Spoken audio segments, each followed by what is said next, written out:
Jésus était-il un illuminé ou un charlatan?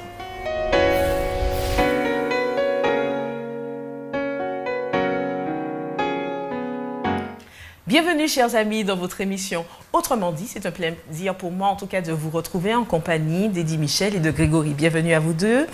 Merci de continuer cette étude autour du livre de Matthieu puisque nous étudions cette semaine les chapitres 21 et 22 et nous vous invitons à prendre connaissance de ces derniers. Alors c'est vrai que nous étudions la personne de Christ, nous l'avons vu précédemment à travers les différents chapitres, mais comme nous étudions les chapitres 21 et 22, voilà que sa personne encore fait débat, pose question. Donc, en clair, quand on regarde la personne de Jésus, cet être qui est décrit dans l'évangile de Matthieu, est-ce que ce ne serait pas un illuminé, hein, quelqu'un qui connaîtrait les préceptes, qui connaîtrait les prophéties de l'Ancien Testament et qui aurait monté de toutes pièces ses actions de telle manière à ce qu'elles puissent être assimilées aux prophéties dites par les prophètes, les petits prophètes. Qu'en pensez-vous? Alors si on doit penser que Jésus était un illuminé, il aurait été vraiment très fort, hein, à mon avis. Pourquoi? Parce que effectivement, on voit certains épisodes où il va citer les Écritures, il fait référence à l'Ancien Testament, à des passages dans Ésaïe, des passages dans Agé ou encore Zacharie. On peut se dire effectivement, avec le recul qu'il a, la connaissance qu'il a de l'Ancien Testament, il peut effectivement faire les choses selon qu'elles ont été écrites et prétendre être le Messie.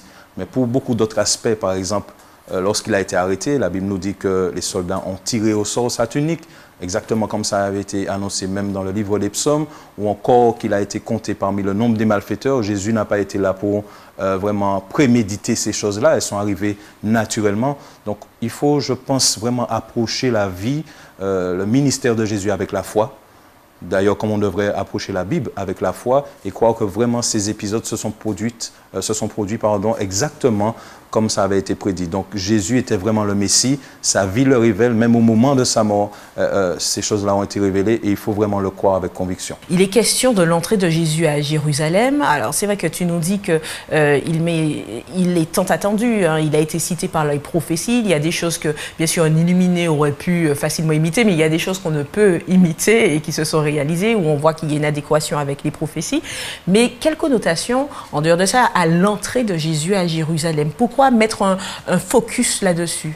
Le peuple d'Israël, Jésus est né au sein du peuple d'Israël, le peuple qui a reçu quand même les révélations de Dieu, la Torah, tous ces textes que nous appelons aujourd'hui l'Ancien Testament, la Torah, les livres historiques, les livres prophétiques, les livres justement des psaumes, de sagesse et autres.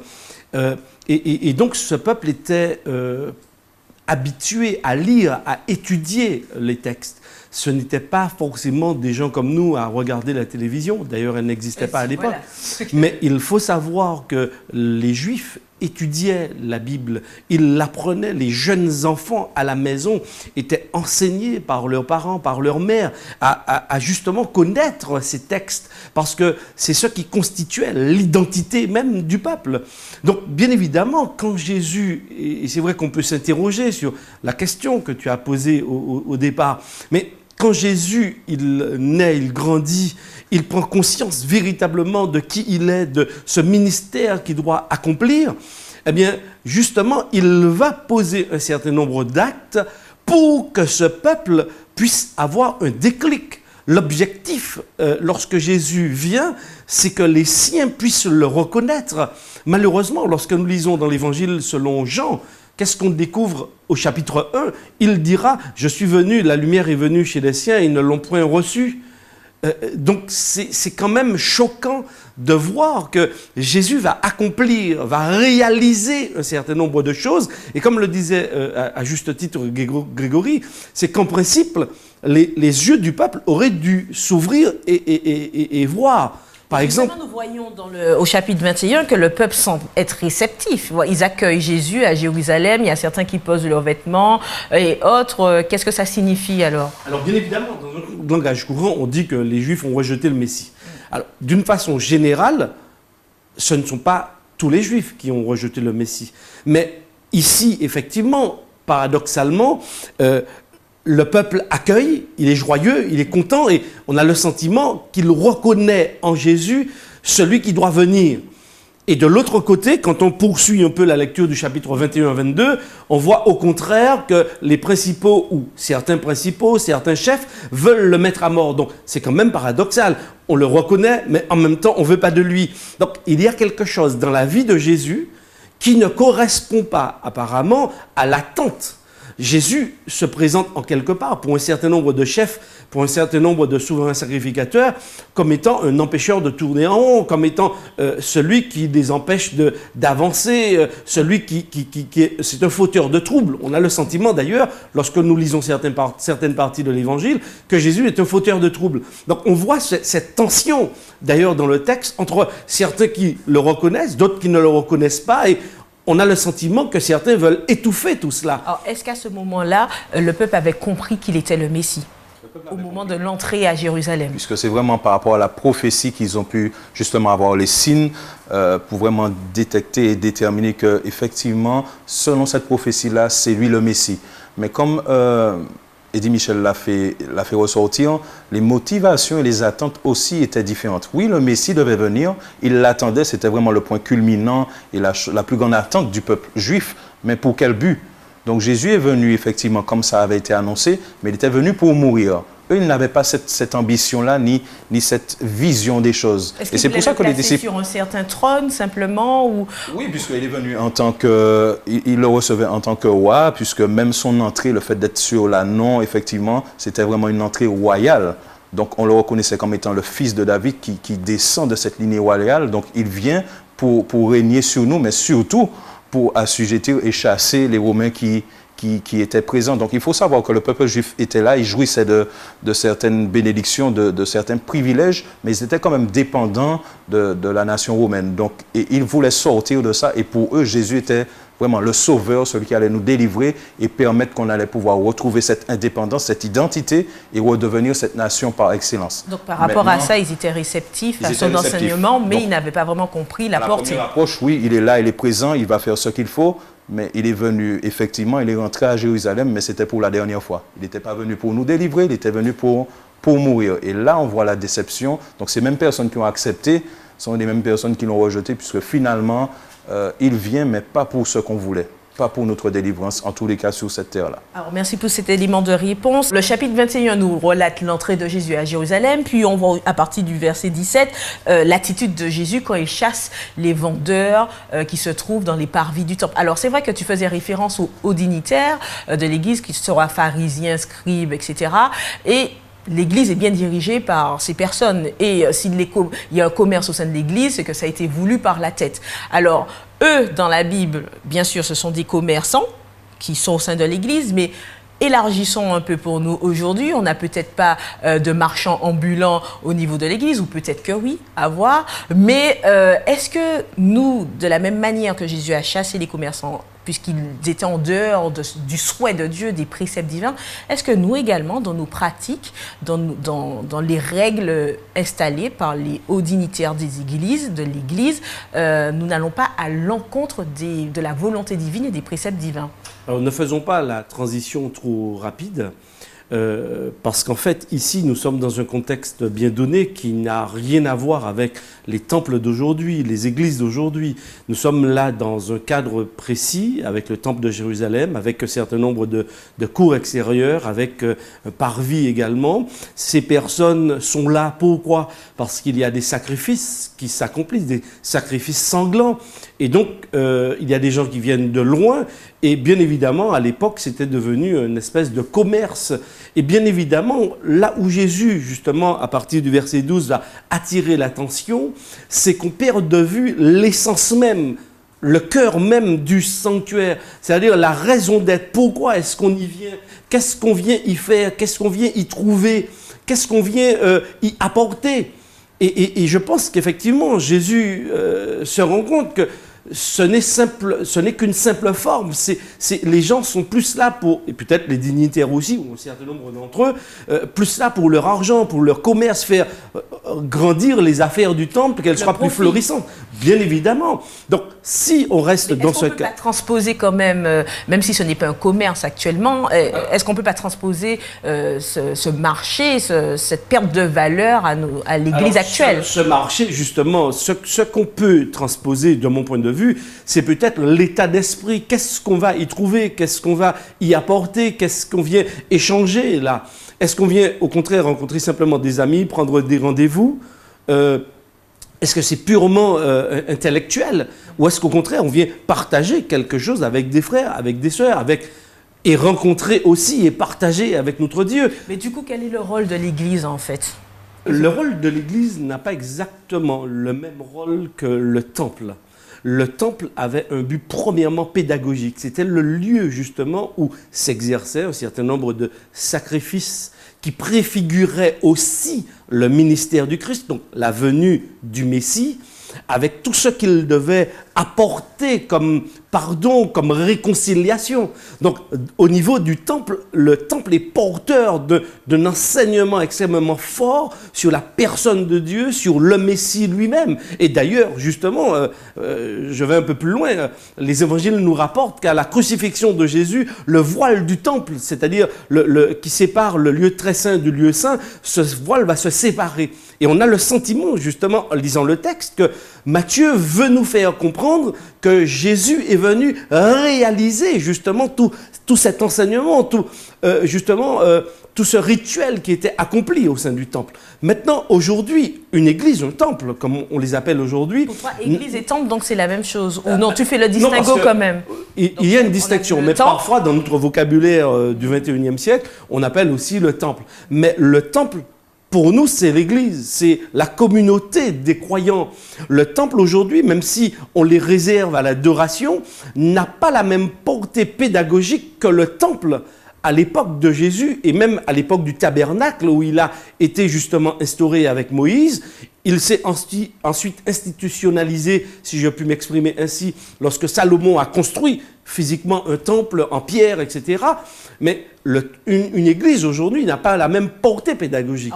Aujourd'hui, une église... Est-ce que du coup, on est dans le droit fil des préceptes divins?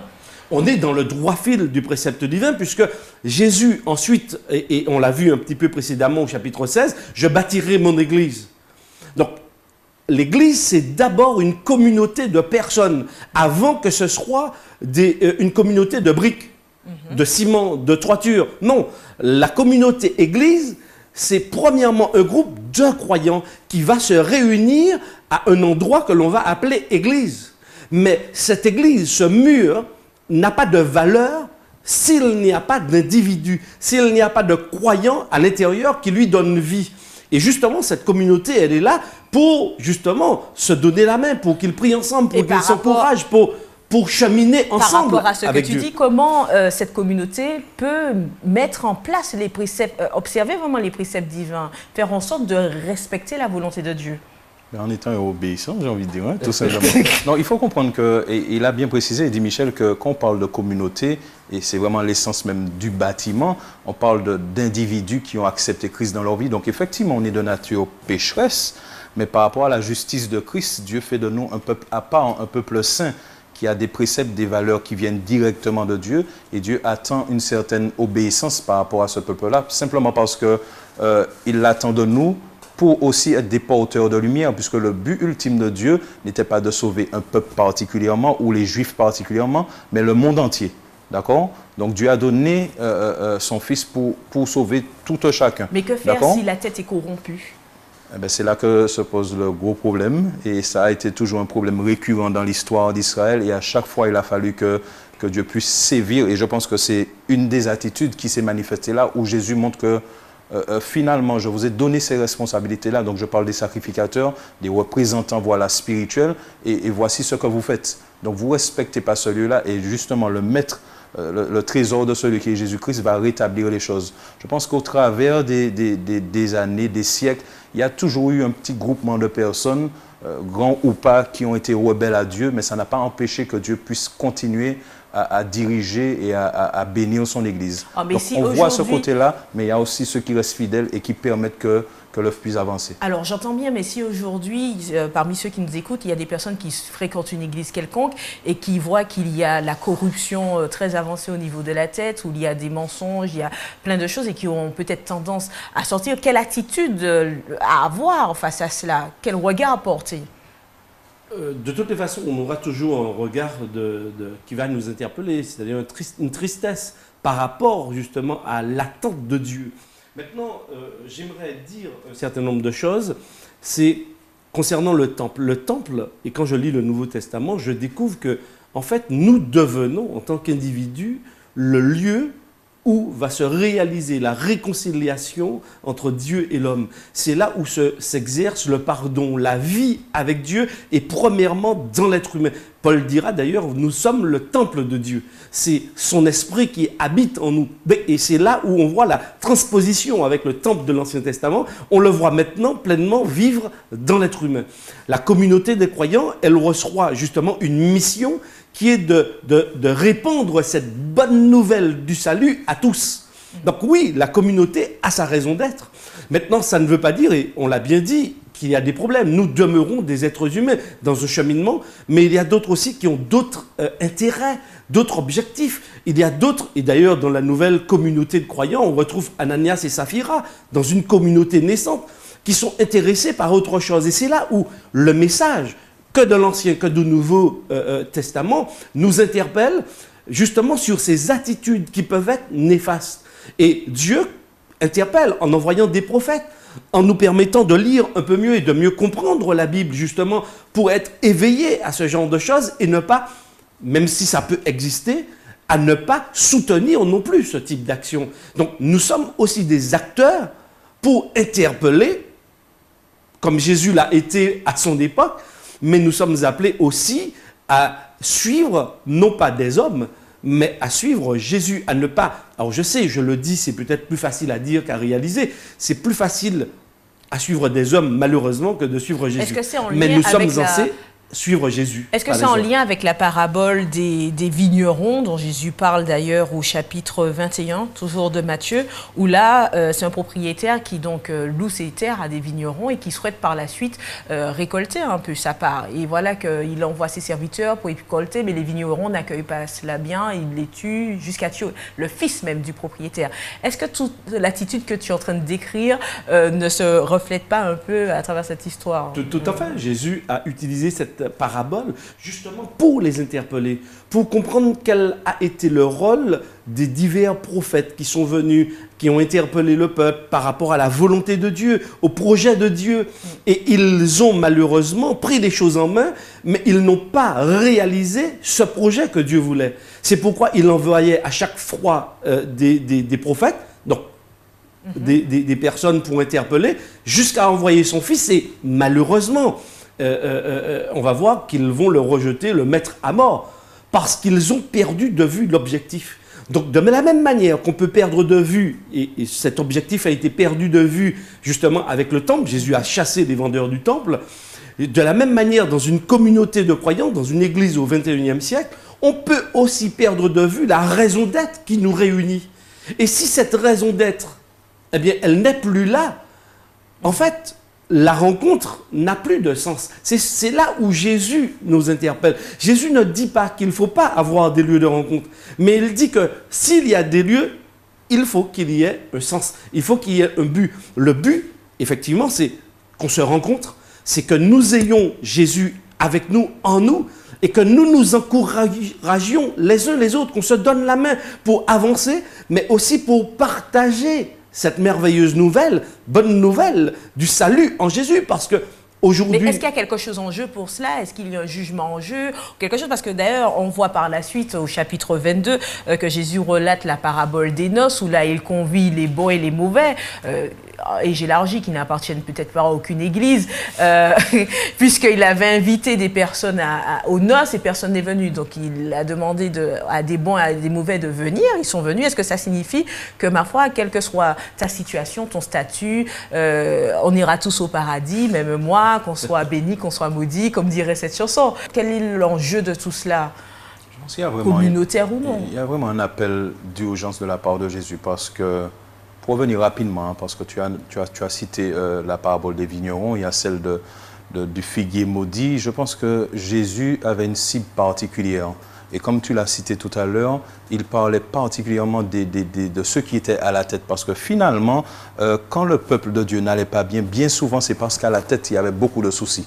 Et maintenant, quand il parle des vignerons, il ne parle pas forcément du peuple et des personnes lambda, mais surtout de ceux qui avaient une responsabilité de guider spirituellement le peuple vers Jésus-Christ. Et ce peuple-là, ils ont failli. Donc ces mêmes vignerons-là qui avaient des responsabilités pour justement permettre au peuple de se diriger vers Dieu, étaient ceux qui dirigeaient le peuple hors du camp ou se détourner de Dieu. Maintenant, on a l'impression que dans cette parabole-là de la fête ou des noces, tu parles aussi de jugement, pareil pour les vignerons. Effectivement. Donc, et c'est pareil pour les noces, alors. Parce que finalement, le jugement, c'est quoi? C'est simplement le verdict d'un choix que chacun aura fait personnellement.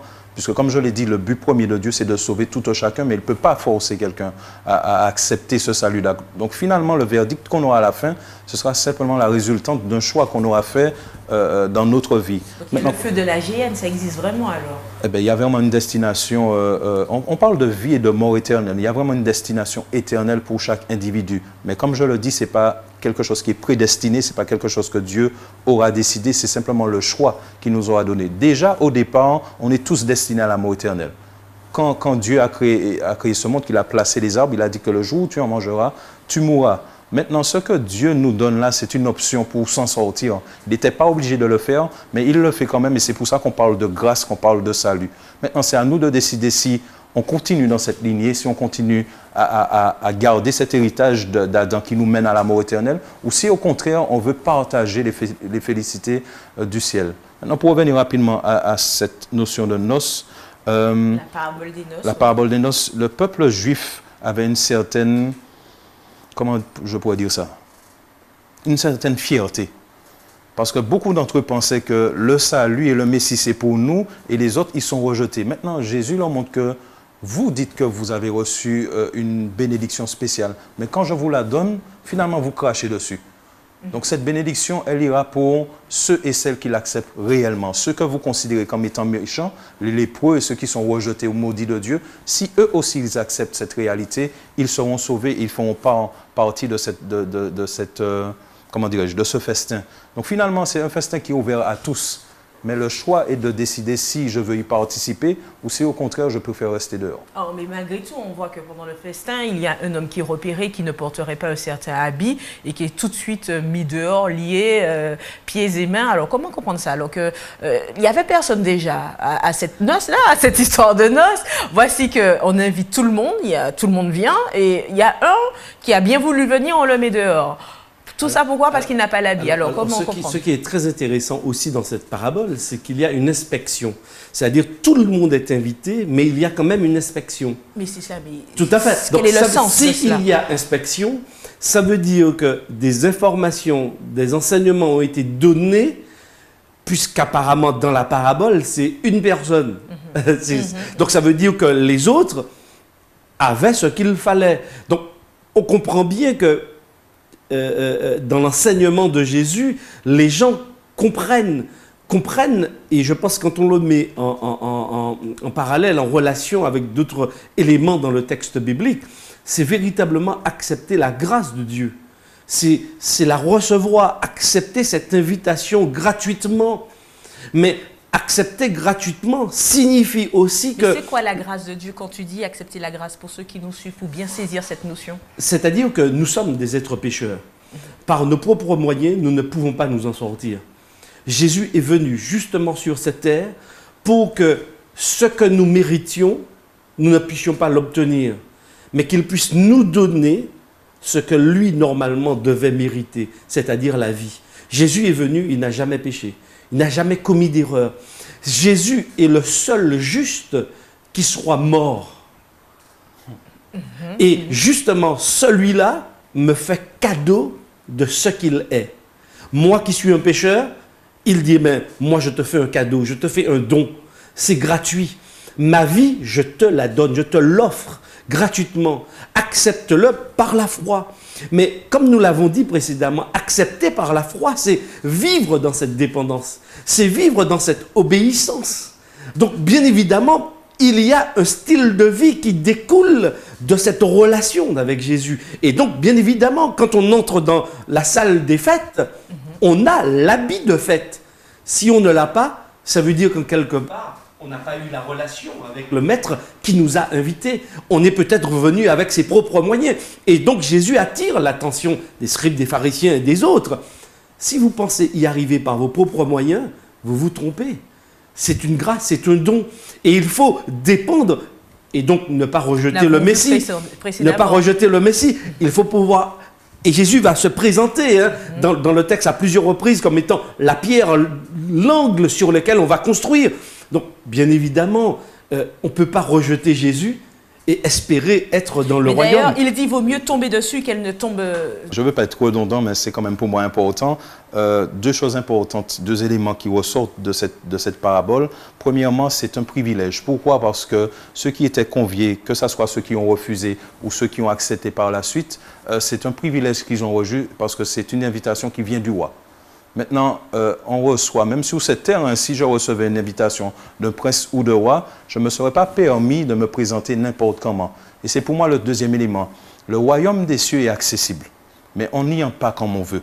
C'est Dieu qui donne les conditions. Et ça, c'est très important. Il y a beaucoup de personnes qui pensent que, oui, le salut est offert et je fais ce que je veux, je vis comme je veux finalement, comme l'a dit cet artiste, qu'on soit bon, qu'on soit mauvais, on ira tous au paradis. Mais ça ne se passe pas comme ça.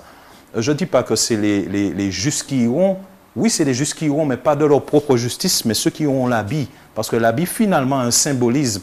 Il représente la justice de Christ. Donc oui, j'entre dans le royaume, mais à la condition de Dieu, pas à la mienne. Et Dieu donne les conditions. Il dit que si vous voulez entrer, il faut déjà revêtir cette robe de justice que mon Fils, justement, vous offre. Donc, le royaume est accessible, mais il faut accepter comment Dieu nous dit de rentrer. Et ça, c'est très important. Mais ailleurs dans la Bible, l'habit représente aussi le caractère de l'individu. Donc c'est très intéressant, la justice du Christ, mais aussi notre propre caractère façonné justement par Jésus. Merci à vous deux, merci à vous de nous avoir suivis. Et nous vous donnons rendez-vous à un prochain numéro d'Autrement dit.